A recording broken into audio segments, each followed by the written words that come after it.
Hi. Welcome to another edition of Fiifi-Manfred on YouTube. It's an honor, like always, to have you here on Fiifi-Manfred on YouTube.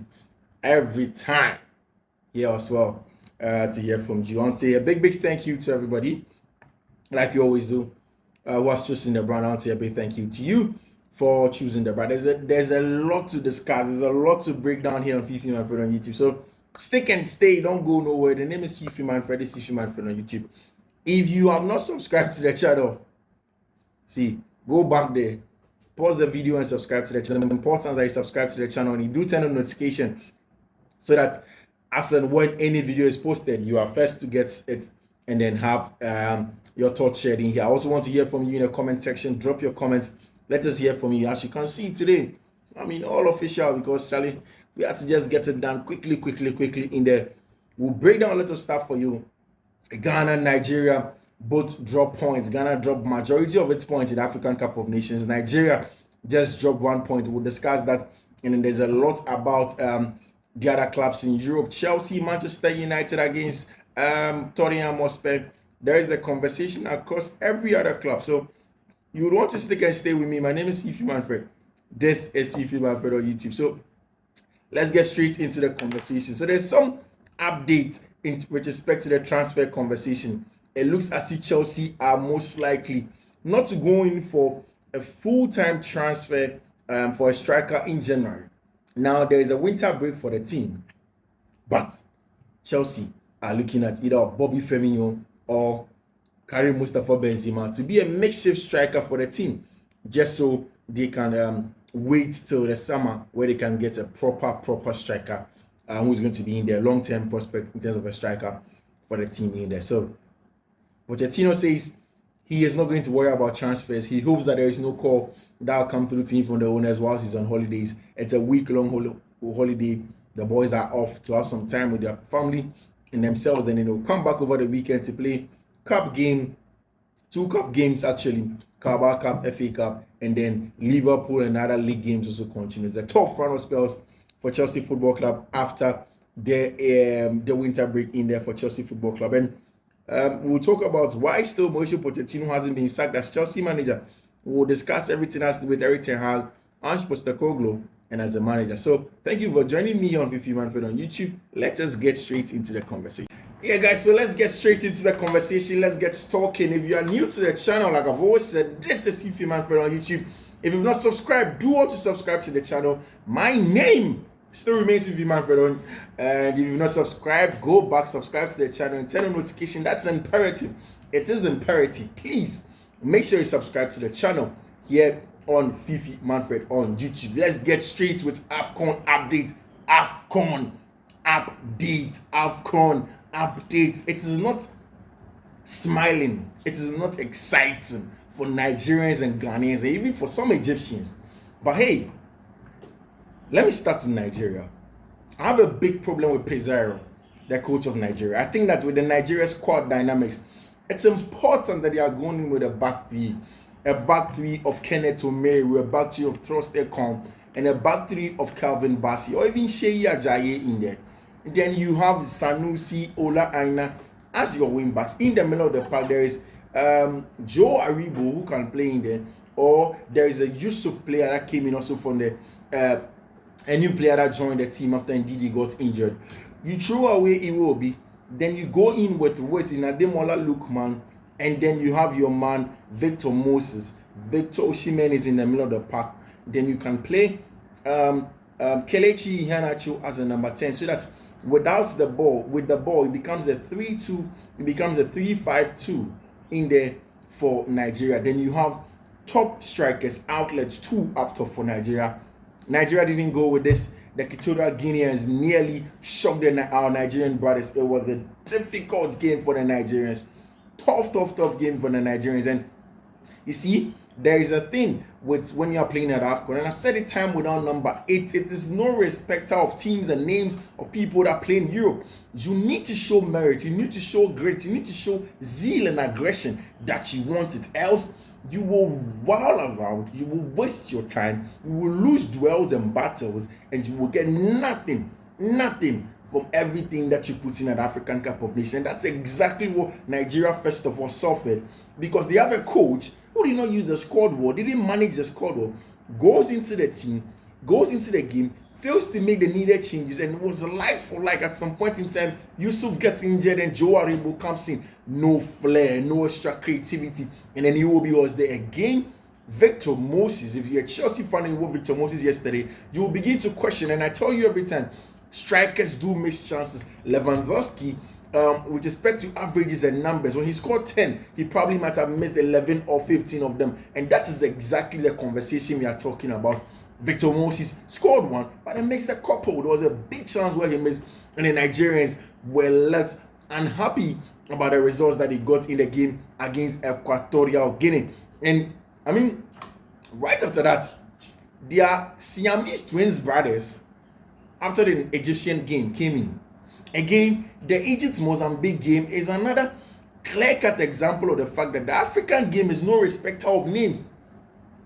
Atletico de Madrid Ronaldo was excellent on Mohamed Salah. Brilliant on the left-hand side. Consistently held him down. Consistently closing down. 1v1, he was on top of the job.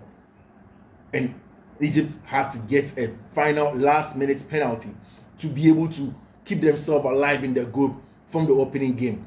And that's it with African Cup of Nations. Even if you're a big team and you're being stunned by some of these so-called small teams, you need to be able to hold your mettle to at least get a draw. If you do not, you falter and then you come back and get nothing in your first game, then you're in trouble. That is the story of Black Stars and Ghana, and I'll tell you why. It was a shambolic performance. You see, the part that stings the most as a Ghanaian is the fact that the Cape Verdeans were better. It wasn't because the Black Stars played well and then the Cape Verdeans came in and then they scored some 2 goals by fluke and then they won the game. No. It was a clear-cut example of how much a team dictates the pace of the game, dictates everything from the blast of the whistle, and go on to win. The best result for the Black Stars maybe could have been a draw. There was no time the boys were in control of the game. And I said it in the lead up to this game that Ghana's biggest problem is not any of the players in there. It is the technical team. I'll tell you about it.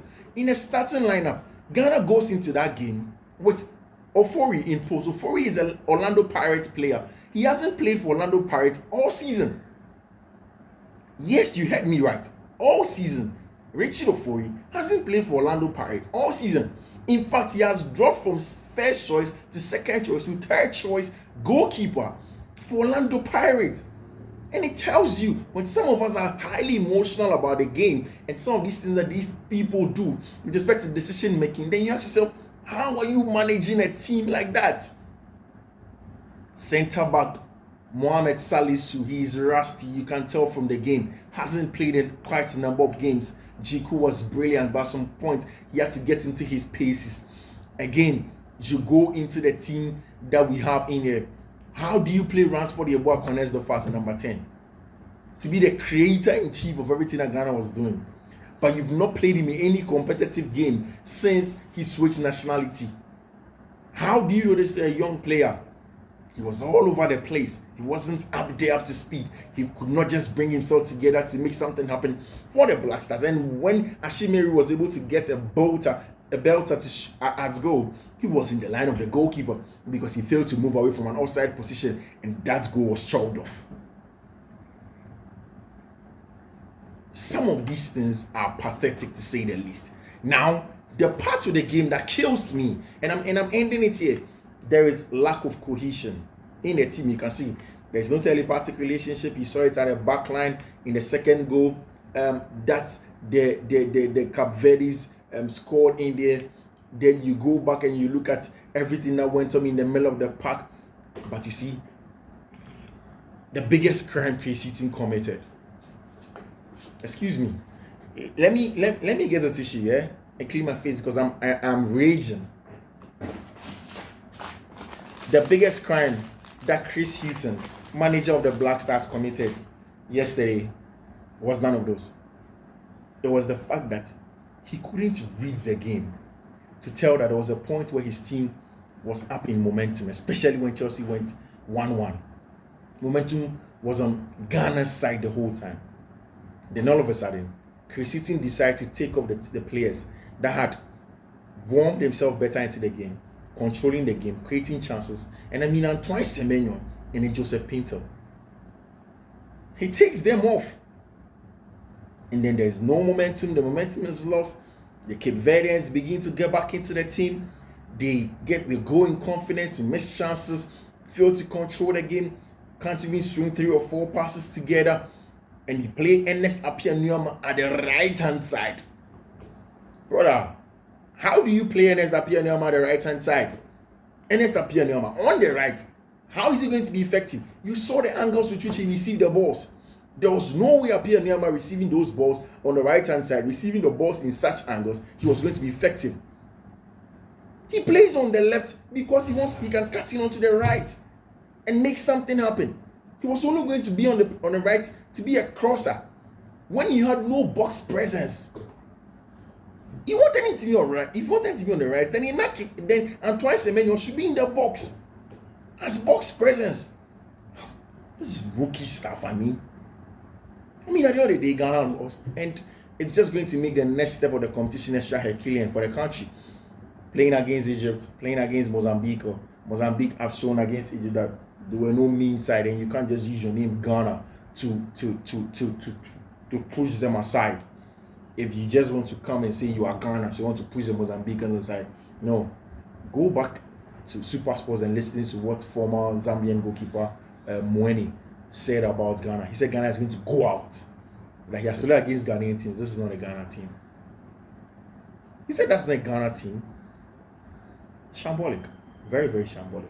But hey guys, away from the Afcon, let's get straight into transfer conversation. There is breaking news with respect to Chelsea and the possibility of they getting a striker in the short term before even a possible striker comes in. And first of all, it is the fact that they are looking at somebody like Bobby Firmino or Karim Mustafa Benzema. So reports are going around that Bobby Firmino, Karim Mustafa Benzema would love to leave Saudi Arabia and then come back and play somewhere in Europe again, which is with other players like Jadon Henderson and the likes. They are looking at issues that are going on in Saudi Arabia. If you look at Karim Mustafa Benzema, it's clear that he's not excited. Yes, the money is good, but in the football, that is the first test and love of these players. They aren't really enjoying it.